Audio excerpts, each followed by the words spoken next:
Poco a poco me empecé a dar cuenta, más allá de lo técnico-táctico, de la importancia que tienen las relaciones humanas, ¿no?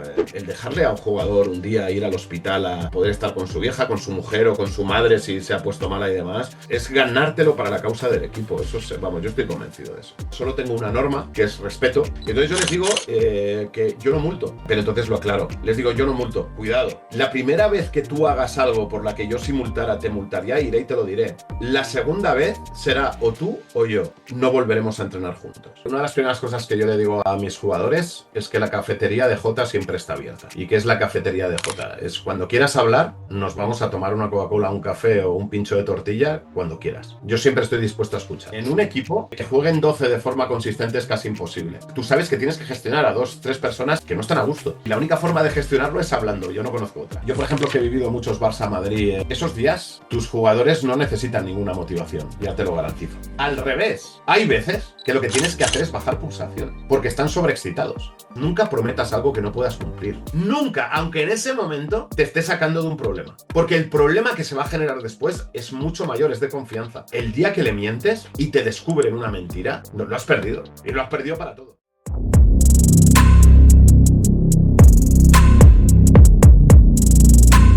Hola a todos, bienvenidos al canal, bienvenidos a Valer Perspective. Estamos de vuelta una semana más con un nuevo vídeo y en el caso de hoy tenemos con nosotros a un invitado súper especial. Hoy está con nosotros Jota Cuspinera. Bienvenido al canal, Jota. Muchas gracias por estar con nosotros. Un placer. Siempre es un gusto poder compartir baloncesto con gente apasionada. El placer es nuestro porque como estábamos hablando ahora antes de cámaras, creo que se nota cuando comunicas que tu objetivo principal es compartir, ¿no? Es también pues intentar a la gente, ¿no? Transmitir un poco pues distintas situaciones que puedes vivir o que puedes estudiar acerca del baloncesto. O sea que, como te digo, el placer es nuestro. ¿Qué tal estás? ¿Cómo te encuentras? Lo primero. Pues todo bien, ahora ya un poquito mejor después de esta ola de calor que hemos tenido creo que todos y la que le hemos sufrido, ¿no? Y especialmente, bueno, la gente que está sufriendo los incendios, aquí hemos tenido suerte de no tener un incendio cerca, pero las altas temperaturas creo que nos han dejado a todos un poco aplatanados. Ahora, ayer estaba viendo, ¿no? Que 30 grados y parecía que estabas fresquito, fresquito, ¿no? O sea que Hombre. menos mal que han bajado un poco. Por lo demás, estoy en buen momento de mi vida. Aprovecho ahora para preguntarte, te lo iba a comentar después, que tu última etapa, digamos, ¿no? En el 5x5 profesional fue en San Pablo Burgos. Un poco cómo lo estás llevando estos meses que estás vinculado al baloncesto, pero no al 5x5 profesional, y si tienes planeado o te gustaría pues volver en el corto plazo a estar en dinámica otra vez. Bueno, lo llevo bien, me apetece volver a entrenar, siempre está ahí. Lo que pasa que, bueno, las ofertas que me llegan, pues por A o por B, no me llegan a convencer, ¿no? De que sea el momento oportuno, no sé si por mí o por ellos, por quienes me ofrecen, de que verdad, pues bueno, podamos hacer un trabajo que sea aceptable para ambos. Y entonces, bueno, de momento he desechado alguna opción que me ha llegado. Me siguen llegando ofertas del extranjero, yo las llamo exóticas, porque si llegara alguna que no fuera exótica, pues probablemente la pillaría. Y bueno, pues de momento tranquilo, me puedo permitir el hecho de estar rechazando algunas. Es verdad que quiero entrenar, o sea, eso no lo oculto, pero bueno, también el estar vinculado al baloncesto a través de otras actividades como la formación de entrenadores, los clinics, que es formación de entrenadores también y todo este tipo de cosas, pues bueno, me mantiene activo en mi negocio y disfrutando de ello. Dejaremos luego también en el apartado de descripción pues las redes sociales de Jota y también pues un poco a sus formaciones, ¿no? Porque bueno, él también por su cuenta se dedica a ayudar a entrenadores a formar también. Y vamos a empezar con el tema de hoy. Lo presentamos si te parece, Jota, que es la gestión un poco del grupo, del vestuario y la comunicación con los jugadores, porque creo que Jota es un entrenador que cuida mucho esos aspectos y que le da también mucha importancia. Y bueno, creo que es una persona perfecta para poder profundizar más en este tema, ¿no? O sea que, Jota, como punto de partida, yo te quería preguntar, ¿qué importancia le das tú como entrenador a este factor, ¿no? Comunicativo en el éxito de un equipo? Bueno, ahora mucho. Antes, cuando era joven, se lo daba muy poco. Era un poco déspota, ¿no? Yo pensaba hace años que tú eras el entrenador, pues que llegabas al entrenamiento, pitabas, todo el mundo tenía que venir donde tú estabas, empezabas a dar instrucciones, ejecutabas el entrenamiento y bueno, pues cuando terminaba el entrenamiento, simplemente les despedías y hasta el día siguiente, ¿no? Poco a poco, y a lo largo de los años, no fue de la noche a la mañana, me empecé a dar cuenta, más allá de lo técnico-táctico, de la importancia que tienen las relaciones humanas, ¿no? Dentro de un grupo, dentro, yo iba a decir, desde mi perspectiva de la gestión de un grupo, evidentemente, no solo desde el punto de la gestión, sino del propio funcionamiento de un grupo, ¿no? La comunicación es la forma que tenemos, ¿no? De manifestar cómo nos sentimos, nuestros miedos, nuestras ansiedades, las emociones que vivimos en cada momento, lo a gusto o desagusto que estamos en cada situación, la forma de llevar a un grupo hacia un objetivo común. Y entonces cuidar esa comunicación con tus jugadores y que ellos tengan una buena comunicación entre ellos mismos, pues acaba siendo fundamental si lo que quieres es llevar a tu equipo a un alto grado de excelencia, que al final es lo que pretendes para poder competir en las mejores condiciones posibles, ¿no? Entonces, desde hace un tiempo ya importante, trato de cuidarlas lo más posible, ni muchísimo menos soy perfecto. De hecho, creo que la comunicación perfecta no existe, ¿vale? Cada ser humano es distinto y cada uno percibimos la realidad de una manera distinta. Eso lo complica todo bastante. Pero precisamente el hecho de tratar de empatizar con la forma que cada uno está viviendo su situación es lo que te acerca a poder de verdad comunicarte con él. Y esto que comentas a mí me parece muy interesante porque al final pues todas las personas son diferentes, ¿no? Y no es ni mejor ni peor y en un equipo pues está desde los jugadores hasta el staff, ¿no? Que seguramente que tú con tus ayudantes pues no pensáis de la misma forma igual en todo, ¿no? Porque como decimos somos seres humanos. En todo este proceso en el que como dices tú intentas facilitar un poco, ¿no? El tema de empatizar con las personas, pero al final cada persona también pues es un mundo, ¿no? ¿Qué importancia tiene el entrenador en la implantación de un ambiente óptimo de trabajo? Bueno, yo creo que la tiene toda, ¿no? Mucha. Evidentemente, no sé si toda, porque hay aspectos que se escapan de su control, pero hay muchas cosas en las que puede influir, ¿no? Antes te decía, el hecho de empatizar con cada uno de tus jugadores, ¿no? Saber en qué momento vital están, ¿no? Te pongo un ejemplo así. Me gusta poner ejemplos un poco drásticos porque son como muy impactantes, ¿no? Y te hacen ver aquello que quieres expresar. Tú poco a poco, a medida que vas conociendo a tu equipo, pues eso, conoces cuando tienen buena cara, cuando tienen mala cara, cuando los ves felices, cuando los ves tristes, cuando los ves preocupados, ¿no? El hecho de cuando llegan al entreno, dedicarle unos minutos a saludarles, a darles los buenos días, a preguntarles simplemente cómo están y cotejar la respuesta que te dan con la cara o la expresividad corporal que tienen en ese momento, ¿no?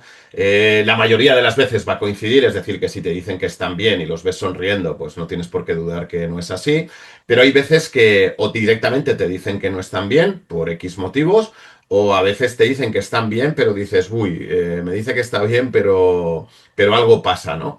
Y entonces a veces alguien te dice, ¿no? Llega a un entrenamiento, esto me ha pasado con algún jugador profesional, que llega y tú le ves preocupado, le preguntas cómo está y te dice, mira, no estoy bien, acabo de dejar a mi hija en el hospital porque ha tenido X, le ha subido la fiebre y estoy preocupado, ¿no? Tal, ¿no? Y bueno, pues en ese momento tú tienes que valorar, ¿no? Dices, Claro. bueno, está preocupado. De hecho, está preocupado porque te lo acaba de contar por algo que tú mismo dices, bueno, para él es muy importante, ¿no? Acaba de dejar a su mujer y a su hija en el hospital porque su hija, pues tienen algo que no saben y están preocupados, ¿no? Y él ha tenido que venir a trabajar. Entonces dices, bueno, ¿cómo va a estar en el entreno? Su cabeza va a estar allí, va a estar en el hospital, no va a estar aquí. Entonces, ¿qué haces tú en ese momento? Pues le ofreces, ¿quieres marcharte? Y él, si está muy, muy preocupado, te va a decir que sí. Si está medio preocupado, pues lo va a soslayar y a lo mejor te dice, oye, pues no, aguanto aquí, sí te pido que pueda tener el móvil encendido por si hay alguna emergencia, que lo tenga el delegado y que me pueda avisar. Digamos que le facilitas un poco su bienestar mental con cosas que le van a preocupar y que van a influir en su entrenamiento, ¿no? Y entonces, Claro. cuando tú tratas a un jugador con esa empatía, ¿vale? De decirle, oye, si te quieres marchar, te quieres marchar a estar con tu hija, vete, porque tú sabes como entrenador que si se queda no va a estar mentalmente y que no va a aprovechar el entrenamiento, pues digamos que de alguna manera, y esto es psicología pura y dura, él te debe una. ¿Vale? Es decir, a partir de ese momento dice, joder, el entrenador se ha portado bien conmigo, ¿cómo es mi forma de devolverle al entrenador esta forma de actuar bien, ¿no? Pues entrenando mejor, intentando dar un esfuerzo extra en determinadas situaciones y demás, ¿no? Y entonces, al final, ¿qué estás consiguiendo? Pues de forma egoísta estás consiguiendo que los jugadores se acaben rindiendo más, ¿no? Claro, ¿Vale? Recuerdo, por ejemplo, te voy a poner otro ejemplo muy drástico. Recuerdo que a Jasikevicius cuando entrenaba al Zalgiris le criticaron, de hecho salió en una rueda de prensa, le criticaron que durante un playoff diera permiso a Lima para viajar a Brasil a ver nacer a uno de sus es hijos. cierto, sí. Y él, Jackie Bucios, contestó muy serio. Y le dice, ¿tú tienes hijos? ¿No? Le dijo al periodista, ¿tú tienes hijos? Y el periodista no recuerdo qué contestó, creo que dijo que no. Y él le dijo, tener un hijo es lo más importante en la vida. Y ¿cómo le voy a negar yo eso a un jugador? Y entonces reflexionó de la misma manera que te acabo de reflexionar yo. Si yo le dejo hoy ir, él va a volver pasado mañana y va a darlo todo por el equipo. Claro, ¿Vale? Que está en deuda con el equipo. Si yo no le dejo ir, va a estar presente físicamente, pero no lo voy a tener en los partidos mentalmente porque su cabeza va a estar puesta en Brasil, en el nacimiento de su hijo, y encabronado porque su club o su entrenador no le han dejado ir a un evento tan importante en su vida, ¿no? ¿Vale? claro. Y entonces hay gente que dice que no, que como cobra, que tiene que ser profesional y hacerlo, pero eso es no entender la naturaleza humana, ¿no? ¿Vale? Y entonces, bueno, yo me adhiero a esta corriente. Evidentemente, si un jugador pues se tira 3 meses sin poder venir a entrenar por problemas externos, pues tendremos un problema no humano, pero sí no de profesionalismo por su parte, sino de que la relación profesional exige, ¿no? Que él tenga que venir a trabajar, jugar los partidos, entrenar y demás, que para eso se le paga.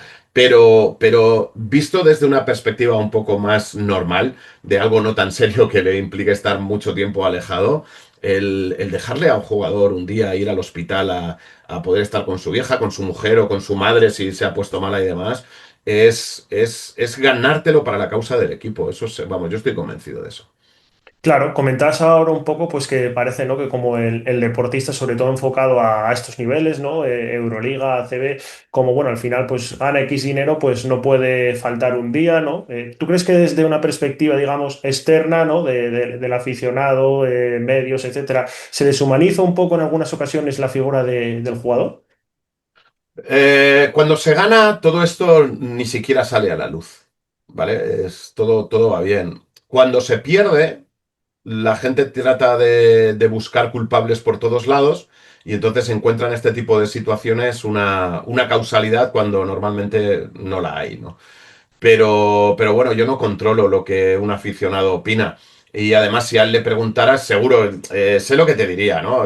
Por un lado pensaría, pues yo quiero que mi jefe me dé permiso cuando mi padre se pone enfermo y tenemos que ir al hospital a cuidarlo. Por otro lado, te dirá, a mí mi jefe no me deja ir cuando mi padre está enfermo, ¿no? Ya, pero ¿cuál sería tu deseo? Vale, y además Claro, hay jefes que sí dejan, ¿no? Pero ¿cuál sería tu deseo? Que sí te dejase, ¿no? Digo, pues esta es la misma historia, ¿no? Entonces, para mí, es eso, yo no puedo controlar lo que un aficionado piensa o lo que un directivo piensa. Yo sí creo conocer qué es lo que deja más tranquilo a un jugador. Y además, desarrollamos ese sexto sentido, ¿no? Para saber cuándo un jugador te está vacilando y te está engañando y está jugando con tu bondad, ¿no? Y entonces ahí mi bondad pasa vamos, de un extremo a otro. Es decir, no consiento que alguien juegue con esas cosas. Es decir, si yo te descubro en un renuncio, en una mentira de ese estilo para no ir a entrenar un día, no volverás a entrenar conmigo. claro. O sea, eso lo tengo muy claro, ¿no? Yo, por ejemplo, en mis equipos, en los últimos años, solo tengo una norma, que es respeto. No les leo el régimen interno, de hecho ni me lo conozco. Simplemente les hablo de respeto por las personas, por el material, por el tiempo, por absolutamente todo. Y digo, si alguna vez ocurre una situación donde discrepamos sobre lo que significa respeto, nos vamos a sentar a una mesa, lo vamos a poner en común y vamos a seguir adelante, ¿no? Y entonces yo les digo que yo no multo. Y tengo varias razones para no multar, ¿vale? Entonces hay alguno que, cuando yo digo que yo no multo, como que hace una sonrisa de esas, va, de puta madre, pues este va a ser un año glorioso para mí, ¿no? Ya que no multa, pero entonces lo aclaro. Les digo, yo no multo. Ahora, cuidado. La primera vez que tú hagas algo por la que yo si multara, te multaría, iré y te lo diré. Hoy por esto estarías multado. La segunda vez será o tú o yo. No volveremos a entrenar juntos. Yo subiré arriba al presidente o a la directiva o al director general o a quien corresponda y le diré, no vamos a volver a entrenar juntos. Vosotros decidís si el que se queda en el equipo es él o yo. Claro. Y desde que lo he hecho, eh, solo he tenido un inconveniente con un jugador y lo he hecho durante muchas temporadas, ¿vale? Y la directiva decidió que el que se quedaba era yo, ¿vale? Entonces, bueno, pues simplemente facilitamos la salida del jugador que falló a esa confianza, ¿no? No me ha ido nada mal con esa forma de actuar. Y hay varios motivos por los que no multo. Aunque haya gente que le suena raro. ¿Cuáles Sí son es esos verdad. motivos, Jota? Porque me parece muy interesante este Pues tema mira, de... pues mira, uno que en realidad es el que lo cubre todo, ¿no? Es el propio económico. Recuerdo que no voy a dar nombres, porque da igual, ¿vale? Pero recuerdo que en una época donde en un club en el que yo estaba tuvo problemas económicos y por primera vez en su historia empezó a pagar tarde, ¿vale? Era una época donde además se cobraba, bueno, en ACB siempre se cobran buenos sueldos, pero digamos que ha habido épocas más doradas que otras, ¿no? ¿Vale? En una época de las doradas, donde se cobraba de verdad mucho dinero, ¿no?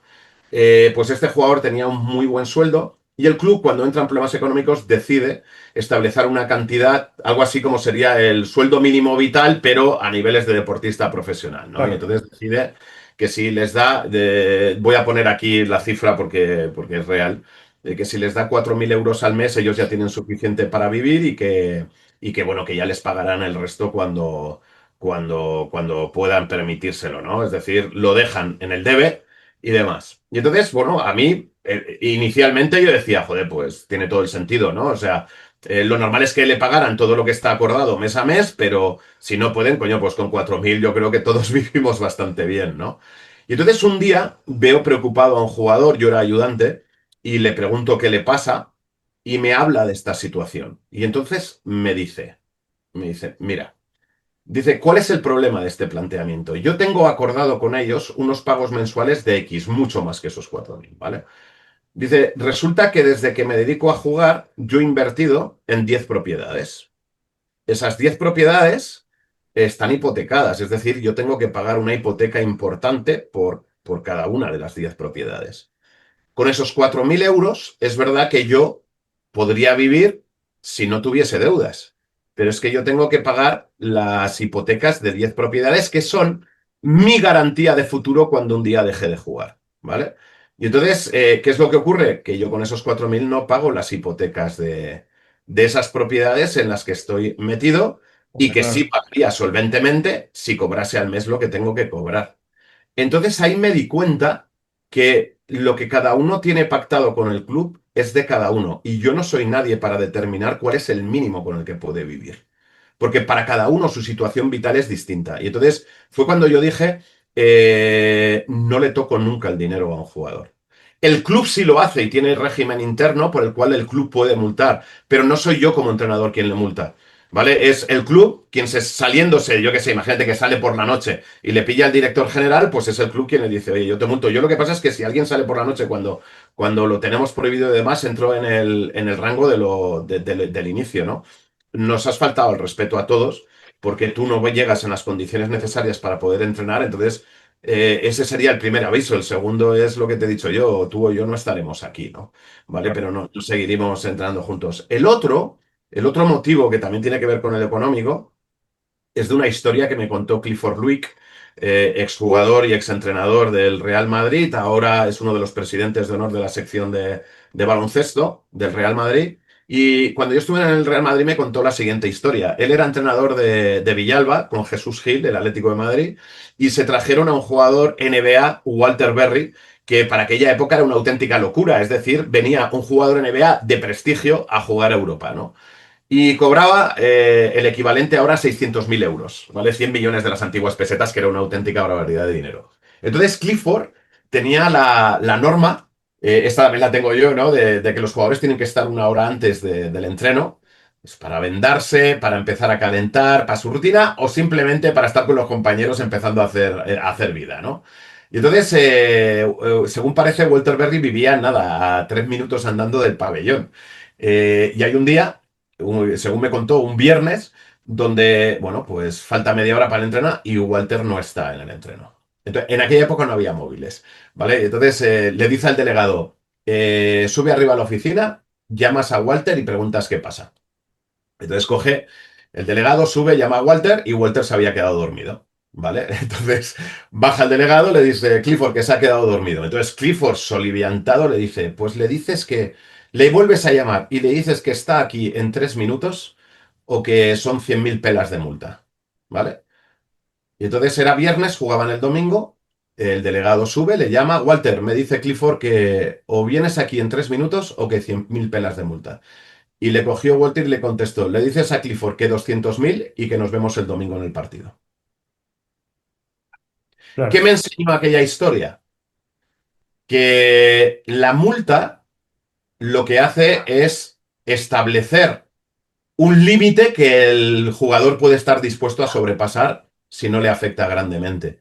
Es decir, si la multa por no ir a entrenar o por llegar tarde son 100.000, yo cobro 100 millones y digo, pues hoy me merece la pena pagar 100.000 por tomarme el día libre. Tú estás facilitando que el jugador se tome el día libre porque se lo puede permitir con el dinero que le impones de multa. Y como las multas que puedes imponer en un equipo no son las que tú quieras, sino que están relacionadas con su sueldo, tienen un límite, no puedes sobrepasarlo, ¿de acuerdo? No su sueldo, sino un porcentaje de su sueldo, pues dices, pues a lo mejor a un jugador que cobra 2.000 euros le quitas 200 y le estás haciendo la Pascua, pero a un tío que cobra 100 millones le quitas 2.000 euros y dice, perfecto, 2.000 euros me tomo 3 días libres. claro, claro, no, no, no. Es un tema muy interesante además, te lo preguntaba porque, bueno, a tanto a título personal como también pues viendo otros equipos, ¿no? Muchas veces pues cuando se comenta, hay entrenadores que optan pues por la fórmula de multas, otros como es tu caso que no, y creo que bueno, que ambas son bastante interesantes, ¿no? Comentaste ahora que tú eres partidario de que los jugadores lleguen pues al entrenamiento una hora antes para que se venden, para que hagan sus rutinas, para que también puedan un poco pues entre ellos hablar, socializar. Vale. Me parece también muy interesante, pero hay ciertas situaciones en las que no puedes intervenir, es decir, ciertas situaciones en un grupo humano que no están en tu control, ¿no? Que no dependen de ti que se cumplan. Cuando te encuentras con todas estas situaciones que tú no puedes controlar, ¿eso cómo lo gestionas a la hora de, como te digo, fomentar un ambiente de trabajo óptimo en un grupo? Puede ser pues a nivel institucional, puede ser a nivel deportivo entre compañeros, etcétera. Mira, en todo equipo va a ocurrir una cosa. Esto recuerdo a Valdano, cuando era entrenador del Real Madrid de fútbol, decir, ¿no? Dice, yo en todo partido, nada más salir al campo, tengo a 300 personas muy mosqueadas conmigo. Y explicaba. Dice, son los familiares de todos los jugadores que no entran en la convocatoria. No que empiezan de titulares, sino, o sea, que empiezan de suplentes. Los que ni siquiera entran en la convocatoria. Los familiares de todos esos jugadores están muy enfadados conmigo. ¿Vale? En un equipo que jueguen 12 de forma consistente es casi imposible. Entonces siempre vas a tener a uno, dos o tres que van a estar muy enfadados contigo porque no juegan lo que creen que deben jugar. Bueno, nadie juega lo que cree que debe jugar, pero hay dos o tres que no van a jugar, pero vamos, ni de lejos lo que creen que van a jugar, por no decir que no juegan nada, ¿no? Entonces, tú vas a tener, tú sabes que tienes que gestionar a dos, tres personas que no están a gusto, ¿vale? Y la única forma de gestionarlo es hablando, yo no conozco otra, ¿vale? Y aún así van a seguir medio enfadadas, es decir, no vas a conseguir que estén felices y demás porque no están cumpliendo una de sus expectativas. Entonces, una de las cosas, de las conversaciones que tú tienes con ellos, es precisamente eso, sentar las expectativas a las que se pueden, digamos que, adherir para decir, vale, pues esto es lo que puedo esperar. Nunca trato de encasillar a alguien. Es decir, cuando yo le digo, oye, inicialmente, pues yo qué sé, no vas a tener muchos minutos, la forma de ganártelos van a ser de esta forma. Lo primero es no mentirles, ¿vale? Pero sí es ponerles las expectativas donde crees que están, ¿no? Luego, poco a poco, pues les puedes decir, oye, esto no es una cadena perpetua, es decir, si tú cambias las circunstancias, yo estaré dispuesto también a cambiar cuáles son las expectativas para cada uno, ¿no? ¿Vale? Pero, claro, en un equipo, cuando uno cambia sus expectativas, es decir, es capaz de transformar su realidad para satisfacer sus expectativas, es a costa de las expectativas de otro. Esto también es sano, es decir, es la propia competitividad dentro del equipo, ¿vale? Pero sigue generando fricciones, te guste o no, ¿no? Entonces yo la única manera que conozco es hablar y contar las razones por las que alguien juega más o alguien juega menos, ¿vale? Y a partir de ahí, pues está en manos de ese jugador el hecho de poder cambiar su situación, que será, como te digo, a costa de otros. Las que son externas, yo no las controlo, ¿no? ¿Vale? Entonces, esto directamente con el equipo hablo. No me centro en lo que no puedo controlar. Y lo que trato de hacer en esa situación, y este soy yo, ya sé que me han dicho que lo haga de otra manera, pero no soy capaz, es elimino el estímulo. O sea, por ejemplo, yo soy una persona que me afecta lo que la gente dice de mí en las redes sociales de forma negativa. Entonces, ¿qué es lo que hago? Yo soy alguien más o menos activo en redes sociales. Entonces, ¿qué hago? Si de repente veo que después de un partido que hemos perdido o después de haber dejado a alguien en el banquillo, empieza a haber muchos comentarios negativos de esa situación, elimino el estímulo unos días. Es decir, digo, muy bien, en Twitter me están atacando por esto, me afecta, ¿qué hago? Desconecto Twitter. O sea, durante unos días desconecto Twitter. Cuando pasa la vorágine, vuelvo. Y entonces, pues digo, vale, ya ha pasado, ya no me, ya no hay esa insistencia en criticarte por eso, pues venga, tira para adelante. Y además ocurre lo contrario, que cuando lo que son elogios, pues me pegan un chute de emocional, Claro. ¿no? Sé que hay gente que me ha dicho, bueno, te tienes que entrenar para que eso no te afecte, aunque lo leas. Bueno, pues yo por más que me he entrenado no lo he conseguido. Y la forma de conseguirlo, en mi caso, es eliminar el estímulo, ¿no? Pues en la medida que puedo, trato de eliminar los estímulos que no me ayudan a mejorar a mi equipo. ¿Vale? Y que al contrario, que me condicionan a mí emocionalmente. Como me conozco, pues digo, si me afectan, pues elimina el estímulo. No estés retroalimentándote con él constantemente, ¿no? Si te está afectando, olvídalo. Claro, claro, no, no, Déjalo total. aparcado en un cajón, déjalo aparcado en un cajón y tira para adelante. Además es que no vas a hacer, o sea, lo mismo que no vas a poder hacer feliz del todo a 12 jugadores, ¿vale? Nunca vas a tener a toda la afición de tu lado. Siempre va a haber aficionados que estén a favor tuyo, aficionados que les da igual y aficionados que estén directamente en contra tuyo, Ganes o ¿vale? pierdas, ¿eh? Sí, sí, que estés más decantado hacia un lado o hacia otro, pues probablemente te dé más tranquilidad, pero tienes que ser consciente que no gustas a todos, ¿vale? Entonces, yo ya te digo, lo que tienes que hacer es tu trabajo, lo mejor que sabes, y no estar pendiente de lo que opina todo el mundo, porque no vas a satisfacer a todo el mundo. Es imposible, es mi forma de gestionarlo. Esto le ocurre también al jugador. Es decir, esto es uno de los debates o de las conversaciones que yo a veces tengo con jugadores. Que hay un jugador que te llega y te dice, es que mira, el otro día yo qué sé, y que esta es una muy buena, ¿no? Que es que además el aficionado muchas veces no sabe ni lo que ocurre dentro del equipo, Ahí ¿vale? está. Situación, que es el ejemplo que te iba a contar ahora, ¿no? De repente tú has tenido un jugador con 40 grados de fiebre toda la semana. Y el tío ha venido a entrenar haciendo un esfuerzo sobrehumano. Está jodido, pero viene porque quiere ayudar al equipo. Y el día del partido el tío decide que estando mal juega, ¿vale? Entonces, bueno, pues claro, no está del todo bien, a lo mejor el partido no le sale como la calidad que tiene, entonces ya hay aficionados criticando. Entonces, claro, hay dos opciones, bueno, hay tres opciones, ¿no? Una es no hacer caso, que es la que suelo tomar habitualmente.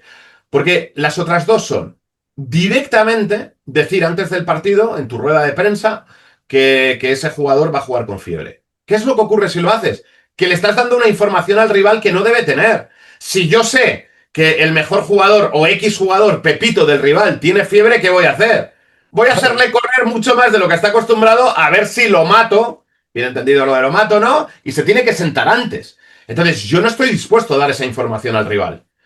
¿De acuerdo? claro, no, Por no, otro normal. lado, si al jugador le sale un mal partido y tú no lo has avisado previamente, y ya te acabo de dar la razón por la que no avisas previamente de este tipo de cosas, oye, pon fiebre, como puedes poner un esguince de tobillo, como puedes poner cualquier molestia que haya tenido durante la semana. Si el tío jugando en unas condiciones que no son óptimas, pero que tú quieres que juegue, no hace un buen partido, soltarlo después del partido suena excusa. ¿Y entonces qué haces? Pues no hablas de ello. Claro, claro, no, no. Entonces, ya está. Y ahora, que alguien crea que a lo largo de 9 meses de competición, donde juegas una o dos competiciones todas las semanas, que no hay problemas en cada partido con al menos uno de los 12 jugadores, es de un ilusorio absolutamente Totalmente.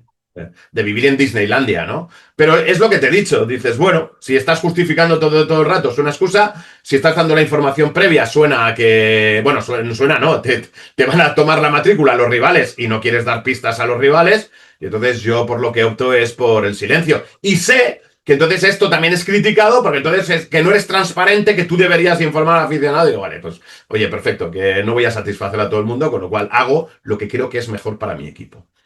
Claro, no, no, a mí me parece, vamos, que tienes toda la razón en lo que dices, ¿no? Porque se ve, ¿no? En ruedas de prensa y ahora vamos a baloncesto, quizás otros deportes como el fútbol, ¿no? Que muchas veces, y precisamente desde los medios de comunicación, pues claro, da una pista a otra. El entrenador, evidentemente, no puede hacer eso, ¿no? Y sobre lo de los estímulos, se me venía a la cabeza el caso de Gonzalo García Vitoria, que estuvo con nosotros en el canal y aprovecho para mandarle un abrazo enorme. Seguro bueno, que el baloncesto no se sabe nunca, pero lo que puede pasar, ¿no? Y no es por merecimientos la cosa, pero ojalá le devuelva lo que se merece. Y él comentaba que eliminó las redes sociales momentáneamente, las volvió a abrir cuando se consumó el ascenso con el Betis, ¿no? Precisamente para eso, para un poco liberar toda esa energía que venía, ¿no? Por parte un poco de las redes. O sea que lo del estímulo me parece muy interesante. Hay gente que lo soporta, ¿eh? Y entonces, oye, yo digo, olé, perfecto, si lo soportas y no te afecta, no tengas ningún problema. Yo no soy capaz. Por más que lo he intentado, no soy capaz. Y entonces lo que hago es eso, eliminar el estímulo. La famosa frase, ¿no? Ojos que no ven, corazón que no siente. Pues yo en ese sentido sigo para adelante haciendo lo mejor que puedo o que sé mi trabajo. Y comentabas antes que tú eres muy partidario, ¿no? Cuando hay un problema, pues vamos a hablar, ¿no? Vamos a intentar, pues encontrar una solución. En ese sentido, he recopilado aquí varios casos, varios ejemplos que pueden pasar, pues lo que comentas, ¿no? Durante el día a día, para ver cómo J. Cuspinera, pues plantearía, ¿no? O intentaría abordarlo, ¿no? Se me viene el primero, que son las charlas prepartido y postpartido, un poco a nivel comunicativo, cómo las abordas o cómo, digamos, llevándolo un poco a las colectivas, no individuales, cómo las abordas para intentar conseguir, digamos, ese objetivo, ¿no? De llegar al jugador y que no se pierda un poco, ¿no? Bueno, mis charlas prepartido siguen casi siempre un mismo guión. ¿Vale? Que es un planteamiento técnico-táctico, ¿no? Que además es un repaso de cosas ya habladas durante la semana, donde planteo qué es lo que queremos hacer primero en defensa, o perdón, planteo dos cosas generales, digamos, aspectos generales del partido que creo que puedan ser importantes. Imagínate, yo qué sé, o sea, nos interesa correr mucho, nos interesa parar un poco el ritmo, yo qué sé, según lo que sea del rival, ¿no? Entonces doy dos aspectos generales. A partir de ahí entro en los detalles defensivos con los que queremos, digamos que, mitigar las opciones de ataque del rival, ¿vale? Entonces voy haciendo un pequeño recorrido pues, por las distintas situaciones, ¿no? Tanto las generales como las específicas de cómo vamos a defender los bloqueos directos en ese partido, si es que hay cambios, si no hay cambios, cómo vamos a defender, yo qué sé, los postes bajos, la salida de tiradores, los distintos aspectos técnico-tácticos, ¿no?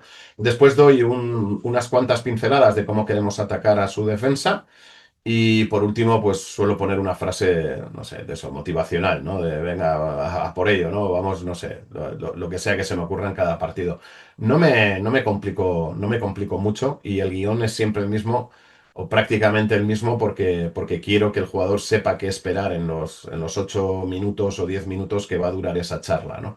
¿Vale? Digamos que le genero un hábito al que esté acostumbrado para que se prepare mentalmente para esos 10 minutos, ¿no? No que sean estímulos que, joder, a ver qué nos suelta hoy, qué tal, no, siempre es un guión parecido. Hay gente que cree que esto no es positivo, hay gente como yo, pues que creo que tener una especie de guión a seguir, pues lo que hace es centrar mucho la atención del jugador en los aspectos en los que quieres que esté focalizado, ¿no?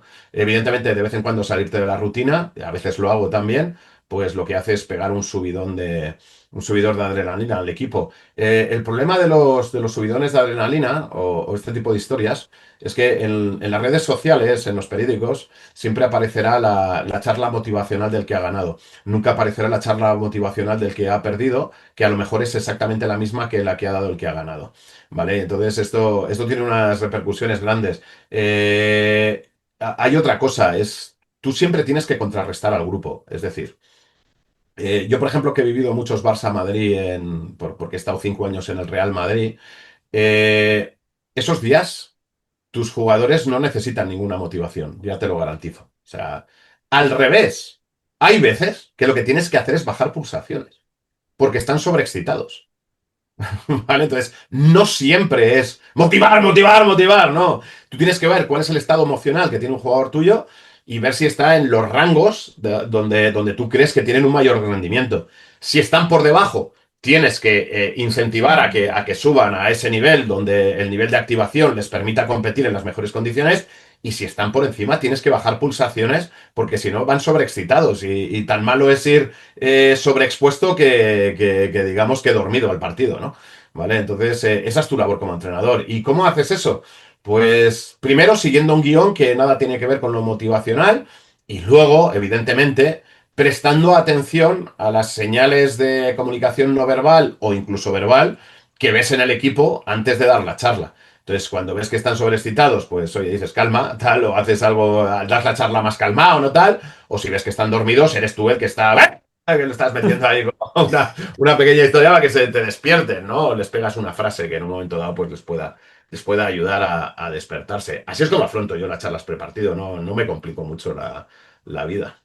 Me parece muy interesante, y esto lo hablamos aquí con Arturo Álvarez, en la etapa que estuvo con Dusko Ivanovic en Estrella Roja. Él comentaba que el tema del scouting, por ejemplo, con Dusko, él iba un poco concreto, digamos, a ciertas acciones en unos minutos limitados, porque lo que no quería tampoco era ir a cosas que se aislaran, o sea, fueran más allá de lo que es concreto, de lo que quería que hiciera, y el jugador un poco, pues, no captase el mensaje o se dispersase.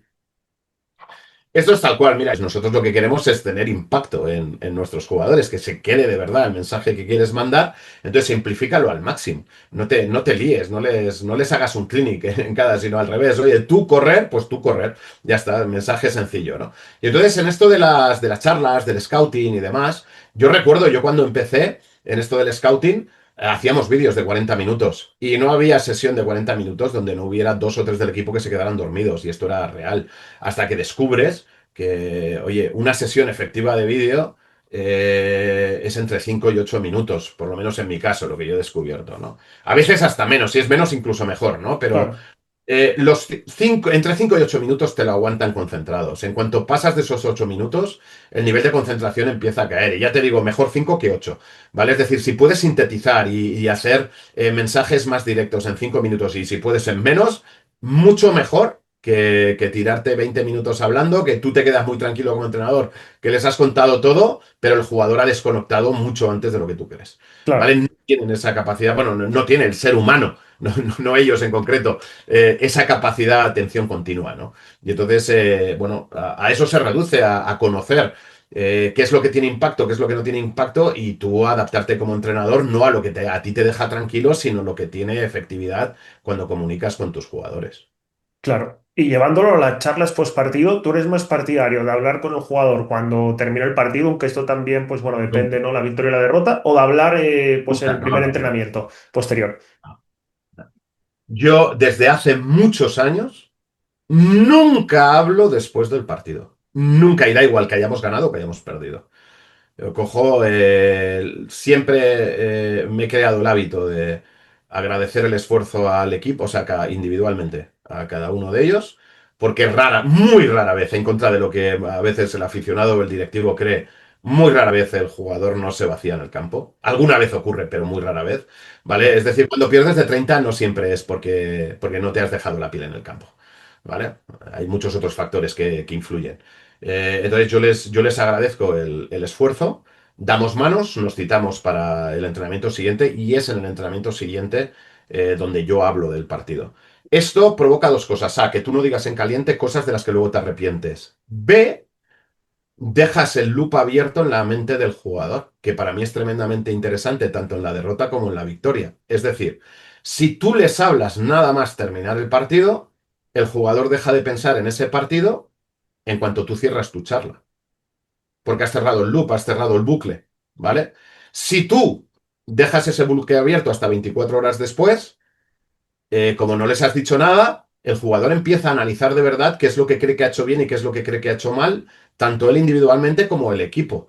¿Por qué? Porque está la expectativa de qué les vas a decir dentro de 24 horas. Y se prepara para poder contestarte si no está de acuerdo o lo que sea, y entonces, ¿qué hace? Él analiza de verdad el partido. Si tú cierras ese bucle, el jugador no hace ningún análisis. Directamente el análisis es tuyo. Y además puede estar errado porque estás caliente, Claro. especialmente en casos de derrota o incluso también en casos de euforia, de victoria, ¿no? No todo es maravilloso en la victoria, no todo es una mierda en la derrota, ¿vale? Entonces, poder hacerlo en frío después de haber visto el vídeo con tranquilidad, de haberlo comentado con tus ayudantes, y entonces entrar, que a veces vas a entrar a degüello, a veces vas a entrar calmado, todo eso depende, pero lo haces ya desde la calma, desde la frialdad de decir, ahora me interesa ser duro, ahora me interesa ser condescendiente, o ahora es que no ha habido nada que sobre lo que tengamos que llevarnos las manos a la cabeza o lo que sea, ¿no? ¿Vale? Cuando estás en caliente después de un partido, llegamos a decir auténticas barbaridades de las que Claro. dices, pero ¿por qué he dicho esto? O sea, Eres un ser humano, al fin y al cabo, ¿no? Es lo que hablabas antes. sí, acabo de romper puentes que no tenía que haber roto y que me va a costar mucho reconstruir cuando si me hubiese calmado, me hubiese tomado una Coca-Cola y hubiese pensado lo que iba a decir, probablemente esto no hubiese ocurrido, ¿no? ¿Vale? Entonces ya te digo, si quieres quemar puentes, que sean intencionados. No que sean en el momento del ardor de una derrota que en un momento determinado te ha dolido y no entiendes por qué ha ocurrido. ¿Vale? Y que además luego cuando analizas en el vídeo a lo mejor no es tan grave como tú has creído. Y a veces sí, eso ya depende, pero por eso te digo que tú siempre dejas abierto el bucle y tú decides cómo reaccionas cuando hablas con ellos, pero lo haces desde la frialdad, no desde el calentón momentáneo. Y me parece muy interesante lo que comentas además, ¿no? Estos momentos de calentura, que además cuando estás a tantas pulsaciones, pues es algo que llevándolo un poco, ¿no? Ahora un poco a la vida no, normal, fuera del baloncesto, pues igual no te ocurre, ¿no? Esas situaciones en las que puedes entrar tan rápido pues en otro tipo de trabajo, ¿no? Pues con las pulsaciones, en un deporte como el baloncesto también, donde te ha permitido el contacto, muchas cosas, momentos complicados como las derrotas. Cuando tú, ya no digo en una charla post partido, sino en el día a día, pues por lo que sea, el jugador pues necesita hablar contigo porque siente pues por minutos o por la situación que sea, pues que está siendo injusto con él o que no le están devolviendo lo que él está poniendo con su trabajo, ¿no? En esos momentos en los que él quizás pues está pues algo agitado, ¿no? Fruto de las pulsaciones, ¿cómo reconduces o cómo llevas ese tipo de conversaciones que se dan al final en el día a día en el deporte para que, como dices, ¿no? No lleven ni a un sitio, ni por una parte ni por la otra, a un mal camino y ambos podéis tener un entendimiento y pueda reconducir esa situación con el jugador? Bueno, lo primero es que una de las primeras cosas que yo le digo a mis jugadores es que la cafetería de Jota siempre está abierta. ¿Y qué es la cafetería de Jota? Es cuando quieras hablar, nos vamos a tomar una Coca-Cola, un café o un pincho de tortilla, cuando quieras. Yo siempre estoy dispuesto a escuchar. ¿Vale? Luego, la reacción que tenga a lo que me cuentes, pues será X, Y o Z, porque dependerá del momento, de la situación. A veces me querrás contar algo en un momento donde a lo mejor yo te diga, vamos a dejarnos unas horas o unos días de tranquilidad y tenemos esta conversación dentro de 2 o 3 días. Lo mismo que lo que te acabo de contar de las charlas post partido. Por cierto, no soy perfecto, a veces me he saltado mi propia norma y siempre me he arrepentido de haberla saltado. ¿Vale? Esto también lo quiero contar. Con el jugador es muy parecido. Muchas veces el mero hecho de ser escuchado ya calma mucho la situación. Parece una tontería, pero piénsalo. O sea, bueno, en las relaciones de pareja, al final, ¿qué es lo que busca muchas veces tu pareja? Simplemente que le escuches. No que le soluciones el problema, porque muchas veces ella, no, ella ya sabe que no le vas a solucionar el problema. Pero el hecho de que le escuches le hace sentir bien. ¿Vale? Al ser humano nos encanta ser escuchados. Entonces, muchas veces, solo el hecho de que alguien esté dispuesto a escucharte ya hace que la situación se calme. ¿Es el 100% de las veces? No. Pero muchas veces ya bajan pulsaciones. ¿Vale? Y luego, si encima empatizas y eres capaz de conectar y dar una explicación a lo que ocurre y demás, pues muchas veces tú no puedes solucionar el problema. De hecho, muchas veces decirle a alguien que no puedes solucionar su problema, pero que entiendes cómo se siente, ya ayuda mucho a esa situación. Yo esto me lo he encontrado con gente que me ha dicho que estaba descontenta con que no jugaba. Y yo le he dicho, pues en las circunstancias actuales y con tu nivel de juego, es muy complicado que salgas de ahí, o sea, que salgas de ahí a corto plazo, ¿vale? Pero entiendo que tengas esa necesidad de jugar. Solo decirlo ya pues pasa de 100 a 20. El 20 sigue, ¿no? Pero ya no está ese calentón. Oye, a veces con alguien pues lo tienes, pues entonces ya tienes que decir, mira, chico, pues hay momentos que tienes que decir, pues eres profesional de esto, yo soy el que toma las decisiones de los minutos, ¿no? Pero cuando le explicas el por qué, mira, también sin dar nombres, ¿no? Llegué una vez a un equipo donde teníamos que hacer un descarte porque teníamos más de dos extranjeros cada partido.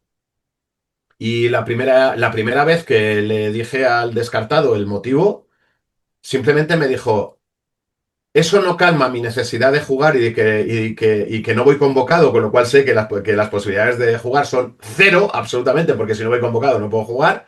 Dice, pero te agradezco enormemente que hayas venido a explicarme el por qué, porque eres el primero que lo hace. Entonces, bueno, pues dices, pues es que no solucionas el problema totalmente, el jugador quiere jugar, pero si por lo menos calmas parte del problema, pues cuando vaya a entrenar al día siguiente, lo hará de una manera muy distinta si no ha sido capaz de calmar parte del problema, ¿no? ¿Vale? Y no somos perfectos, o sea, es que esto también es así, es que además no todo está en tu mano, Pero ¿vale? eres Es lo que honesto con él. yo no, esto es lo que valoran, que seas honesto, que no les mientas. ¿Vale? Yo, por ejemplo, una cosa que digo a los entrenadores a los que formo es nunca prometas algo que no puedas cumplir. Nunca, aunque en ese momento te esté sacando de un problema. Porque el problema que se va a generar después es mucho mayor, es de confianza. Y la confianza es binaria, o se tiene o no se tiene. ¿Vale? Es decir, un jugador puede estar mosqueado contigo, pero no haber roto la confianza, porque sigue siendo honesto con él. Ahora, el día que le mientes y te descubren una mentira, antes lo he dicho al revés, recíproco, ¿no? De que tú pillas a alguien una mentira contigo, ese día has quemado todos los puentes con él. Lo No has volverá. perdido, claro. Lo has perdido. Y lo has perdido para todo. Entonces, no le digas, es que si eres capaz de hacer esto, vas a jugar. Si al que le va a quitar el puesto sigue progresando y el otro sigue por detrás, aunque consiga eso, lo vas a poner a jugar. No. Entonces, no le prometas que si consigue algo va a jugar. Dile siempre que es relativo al nivel del que compite con él por los minutos. Y yo entenderé que si a final de temporada el contrato termina, pues él no quiera repetir una temporada parecida y decida buscarse otro destino. Lo entiendo perfectamente. ¿Vale? Pero es que esas cosas ocurren. Y lo único que a mí me queda como entrenador es ser honesto con mi jugador. Ya está. Oye, yo tomo la decisión por esto y por esto. No pretendo que lo compartas porque al ser tú el perjudicado no lo vas a compartir nunca, ¿vale? Pero por lo menos te cuento lo que hay. Solo el hecho de compartir a algunos ya les cambia la perspectiva. ¿Soluciona el problema? 100% no. A veces ni siquiera lo calma. Muchas veces por lo menos lo calma. Y para mí eso ya es suficiente. Claro. Vamos ahora con la última de las situaciones, Jota, en los tiempos muertos, ¿no? Un tiempo muerto se nos puede venir a todos ahora a la cabeza, por ejemplo, en la ACB, ¿no? Donde has estado en muchísimos. En un tiempo muerto en el que puede ser en cualquier momento de partido, tienes el tiempo justo para transmitir lo que tú necesites, lo que tú quieras. ¿Cómo lo abordas? Es decir, en un momento tan limitado, también como decimos, con las pulsaciones a mil, con todos los estímulos, ¿cómo lo planteas? Trato de ser lo más directo y conciso posible. No siempre lo consigo, pero es el planteamiento que hago. Primero, suelo girarme momentáneamente a mis ayudantes por si tienen algo que comentarme que crean que es importante que yo diga. Ellos ya saben que yo me voy a girar hacia ellos para que si tienen algo que crean que debo decir en el tiempo muerto, que me digan Jota. Y además lo mismo, su mensaje tiene que ser muy, muy corto y conciso porque yo no tengo un minuto para escucharles, tengo un minuto para escucharles y hablar. De hecho, tengo 5 segundos para escucharles a ellos. ¿Vale? Ellos me dan el mensaje si es que creen que hay algo que debo dar, muy directo, muy conciso. Yo proceso eso, más lo que yo tengo en la cabeza, y entonces decido en décimas o en un segundo qué es lo que le voy a decir al equipo. A veces lo tengo muy claro, a veces no, y a veces pues lo que hago es hablar de cosas muy generales porque digo, nada, si lo que estamos haciendo ya nos está bien o les aviso de algo que puede venir, si estamos haciéndolo bien, que pues eso, oye, no nos relajemos, sigamos haciendo las cosas que estamos haciendo bien, no hay un mensaje concreto que decir, y hay otras veces que el tiempo muerto lo has pedido tú porque quieres arreglar algo en concreto, ya sea de comportamiento, conducta o ya sea técnico-táctico, ¿no? Pues vas con el mensaje todo lo directo que puedas, ya está. Es la idea que tengo, trato de no complicarme mucho. Pero es que, fíjate una cosa, eh, no hay forma de no comunicar. Claro. Hasta cuando decides no decir nada, estás comunicando de forma muy potente. Es que al De final una suena estrategia de extraño, comunicación. pero Es una estrategia de comunicación. En ese caso es, ellos esperan que tú hables. ¿Cómo demuestras que estás muy enfadado? En vez de a gritos, que sería una forma, ¿no? Y que además no nos suele gustar, ¿vale? Nos protegemos. eh, hostia, no nos está diciendo nada. Joder, no dice nada. Bueno, va a venir, ¿no? Hostia, no viene. Hostia, no viene. El mensaje es potentísimo. Eso sí, no lo copies por copiar, no tiene ningún claro, sentido, ¿no?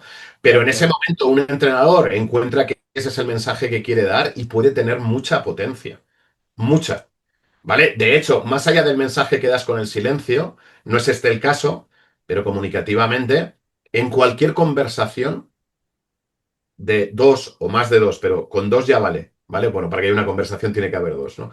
¿Vale? Quédate callado, vas a ver qué rápido empieza a hablar el otro. No soportamos el silencio. Entonces el silencio Totalmente. invita a hablar al otro. Si tú quieres que hable el otro y no estás consiguiendo que hable, lo mejor que puedes hacer es callarte. Sí, sí, no, no, totalmente, totalmente. Al final es que son distintas formas, como dices, ¿no? De impactar al jugador, pero ahí está también el poder, ¿no? Que tenéis muchas veces los entrenadores de saber dar con la tecla. Yo, es así. Y no es fácil, ¿eh?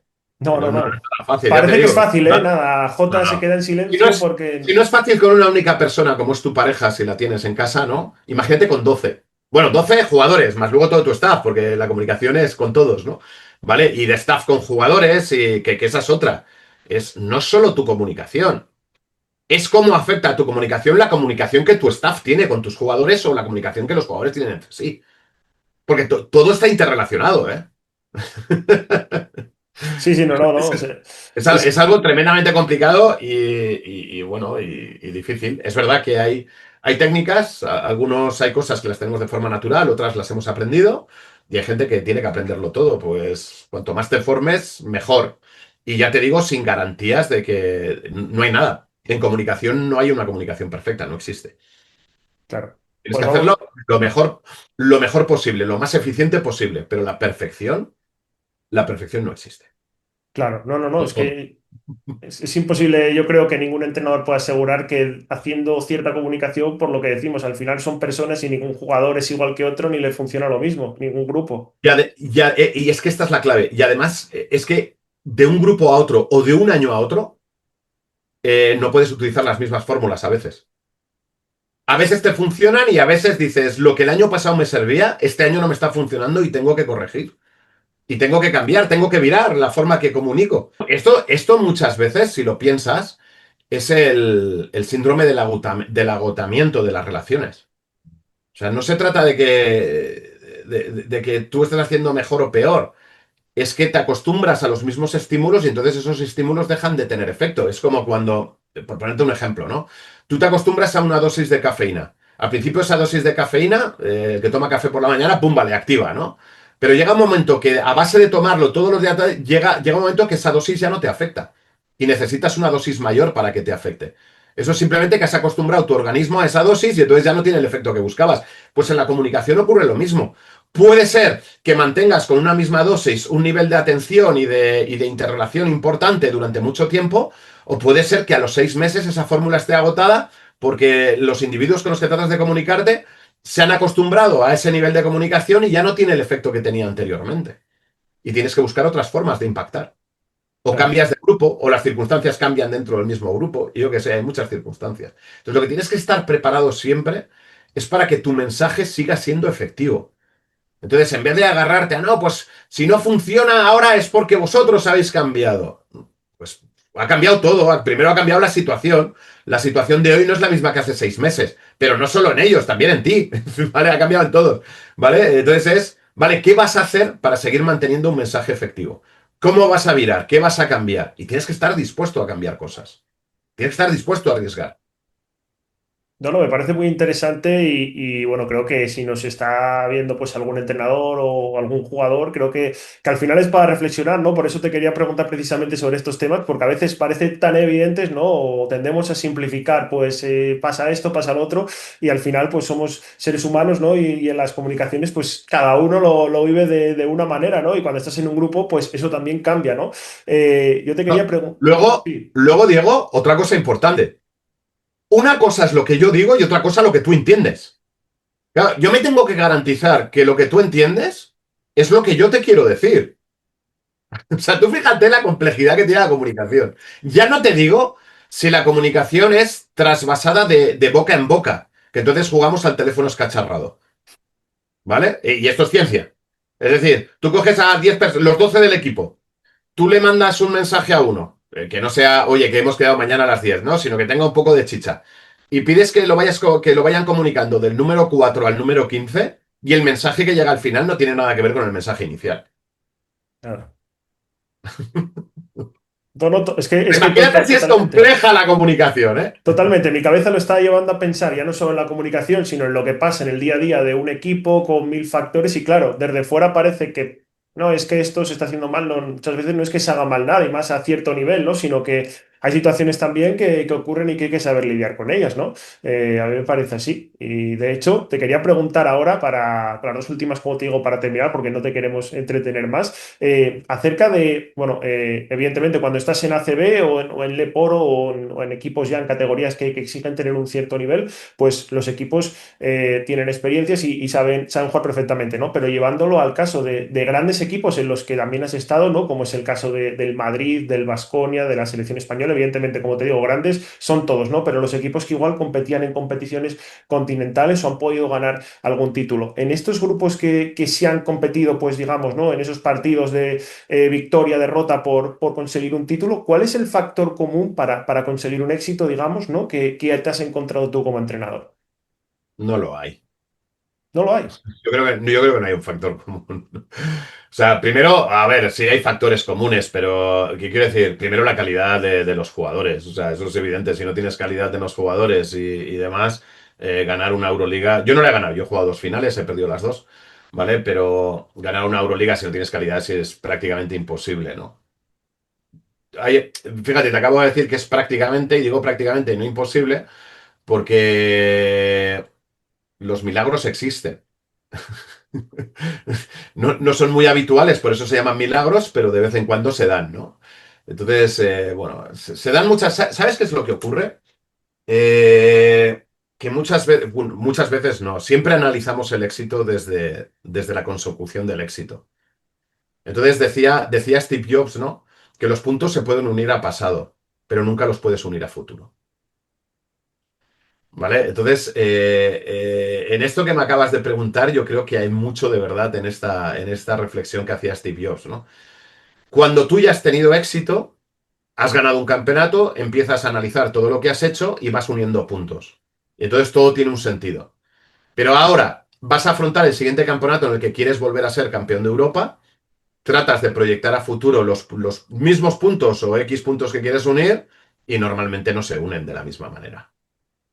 Entonces, por eso te digo, factores comunes, pues seguro que los habrá, ¿vale? A veces podemos decir, oye, que haya buen rollo en la plantilla ayuda, pero ha habido plantillas con mal rollo que han sido campeonas. Claro, Entonces, es que, no sé, hay múltiples factores, ¿no?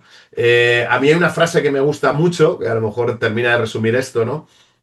Que es, le preguntaron a Winston Churchill una vez si creía en la suerte. Y él dijo, claro que creo en la suerte. ¿Cómo iba a explicar si no el éxito de los que no piensan y actúan como yo? El resumen de la frase es, hay muchas formas de hacer las cosas y hay muchas formas de obtener el éxito.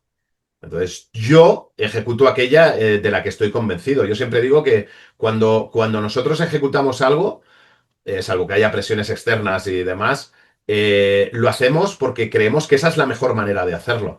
Porque si creyésemos que hay otra forma mejor de hacerlo, ¿qué haríamos inmediatamente? Hacerlo nuestro. Es decir, coger esa otra forma que creemos mejor y hacerla nuestra para ejecutarla. ¿Vale? Entonces, cada vez que tú ejecutas algo, estás plenamente convencido que esa es la mejor forma de hacerlo, si no, no lo harías.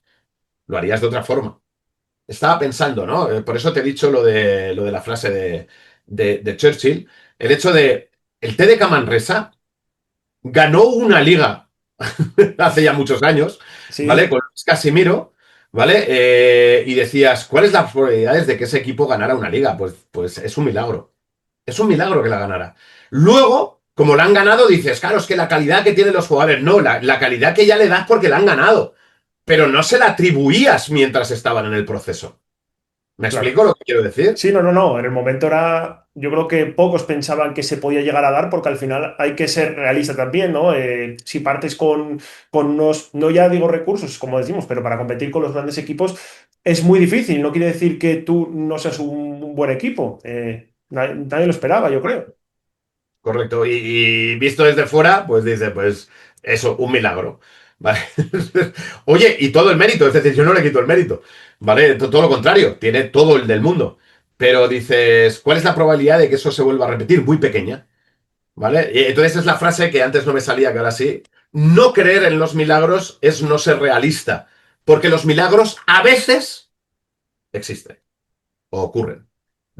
Pues vamos, por aquí con esta frase yo creo además que lo dejamos porque bueno, al final, como hemos estado hablando durante todo el vídeo, ¿no? Creo que la comunicación es una pieza imprescindible, ¿no? Porque cuando estás en ACB además, pues equipos con talentos técnicos, tácticos, físicos, la parte mental también que es fundamental, hay un montón, pero claro, al final, pues la comunicación, ¿no? Como dices, esa capacidad para poder llevar y sobrellevar todos estos momentos que ocurren, pues creo que es fundamental, ¿no? Porque cuando estás en ACB, cuando estás en ciertas categorías, ya en el foro ya te das cuenta de que no es que haya, pues, tiene este más que el otro, no, no, al final hay una competitividad en todo tremenda.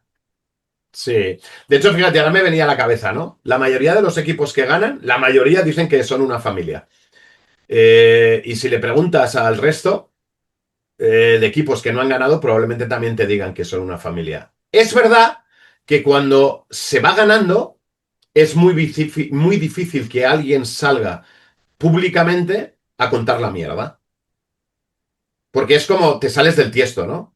Sin embargo, es muy fácil que eso ocurra cuando vas perdiendo.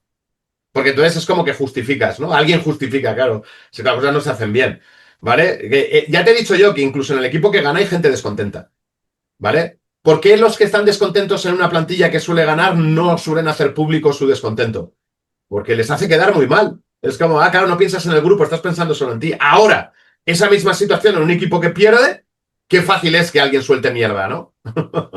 Claro, Pero, no, no, pero si coges totalmente. a los 8 primeros equipos y demás, no los que están muy jodidos, que entonces alguno te dirá, claro, es que no hemos hecho nada porque tal, porque es imposible, porque X, lo que sea, ¿no? Todos te dirán, no, no, es que el rollo es muy bueno, somos una familia, ya, pero sois una familia y no habéis ganado. Entonces, por eso te digo que contar el éxito desde cuando ya se ha conseguido es muy fácil. Lo complicado es predecirlo, especialmente cuando hay mucha igualdad de oportunidades. Por ejemplo, esto pongo un ejemplo. Predecir el éxito en ACB suele ser relativamente fácil, porque suele haber una gran diferencia entre los dos grandes clubes y el resto, ¿vale? Por un tema de presupuesto. Ahora, predice el éxito en una Euroliga, donde hay ocho presupuestos parecidos arriba del todo. Ahora las cosas se complican, ¿eh? Ahora ya no es tan fácil decir quién va a ser el campeón ni predecir quién va a ser el campeón, porque en ACB dices, bueno, pues Madrid o Barça lo van a ser en el 90% de las veces. Siempre hay un porcentaje de veces que no lo son, gracias a Dios, ¿vale? Pero ahora en Euroliga, que ya no solo son ellos, están otros que tienen presupuestos parecidos, ¿no? Y compiten en igualdad de condiciones. Ahora ya qué difícil es predecir quién va a ganar, ¿no?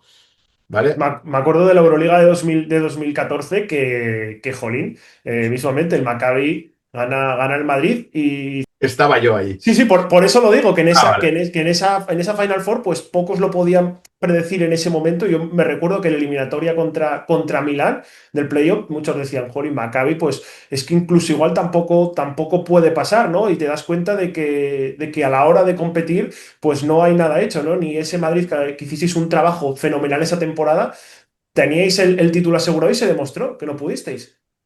Así es. Así es. De hecho, el año anterior se produjo que también, o sea, yo perdí la final 2 veces consecutivas. El año anterior la jugamos en Londres con Olympiacos y recuerdo que cuando llegamos a Londres, Pablo Lasso junto con Hugo López y yo estábamos, bueno, tomando algo Y Pablo nos pregunta, ¿quién creéis que va a ganar esta Euroliga? Entonces, joder, a mí se me ocurre decir, joder, no lo sé. Dices, sí creo saber quién no la va a ganar. Y dije Olympiacos. Había sido el único de los tres que no había llegado 3-0. De hecho, había llegado en el quinto partido. Era el que había entrado en los playoffs más a trancas y barrancas. Era el que estaba dando peores sensaciones de juego. Y recuerdo que Pablo me dijo, nunca desprecies al equipo campeón. Eran el último campeón, ¿no? Dice, nunca Sí, lo desprecies. Y en una Final Four dice, no hay favoritos. Joder, ¿quién ganó aquella Euroliga? Olympiacos, además contra nosotros, remontando los 14 puntos, ¿no? tremendo. Yo aquellos ya se me quedó grabado. En una Final Four no hay favoritos. Hombre, es que ese En inicio una de Final Four, partido, cualquiera de los cuatro puede ganarla. no, no es así. Y además Otra es, cosa, otra cosa es a ver, que también se puede dar, ¿no? Que cualquiera pueda ganarla. Pero otra cosa es en un playoff. ¿Vale? Que sean playoff a 5 a 7 partidos. Entonces, normalmente, el mejor equipo se acaba llevando el gato al agua.